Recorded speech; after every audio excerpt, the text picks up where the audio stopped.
По завршувањето на средбите на членовите на мисијата на ММФ со носителите на политиките во Македонија, заклучокот е дека оваа година може да очекуваме далеку повисока инфлација од планираните до 3% од страна на владата.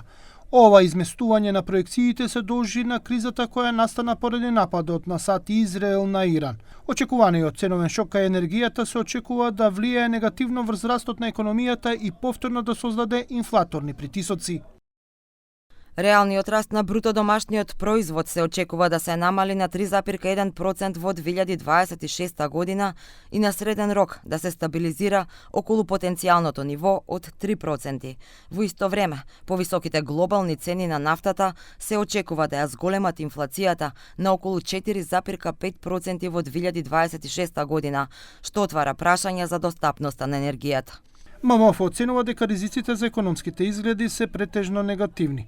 Фискалната стабилност и довербата на пазарите може да се нарушат поради отстапување од фискалната дисциплина, посебно поради адхок зголемување на платите и пензиите, како и пречекирување на трошоците кај големите инфраструктурни проекти.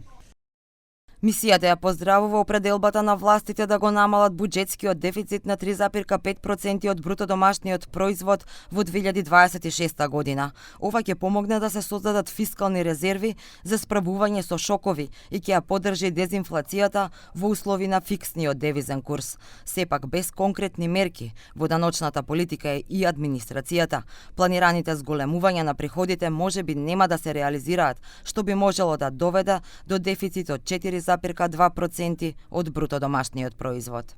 Овие дополнителни 0,7% поени буџетски дефицит значат дополнителен јавен долг од скоро 128 милиони евра или наместо 638 милиони 766 милиони евра за 2026 година. За да не дојде до ова ќе треба построга контрола на тековната потрошувачка, особено за пензии, плати и стоки и услуги, како и намалување на даночните ослободувања од ДДВ. Препорачуваат дека поддршката за домаќинствата поради енергетскиот шок треба да биде таргетирана, бидејќи општите субвенции, вклучително и општи даночни намалувања, се неефикасни и регресивни. Привременото намалување на ДДВ-то треба постепено да се укине. Ранливите категории треба да се поддржат преку постојните социјални програми, кои се релативно добро насочени во Македонија, но нивниот опфат и адекватност можеби треба да се подобрат.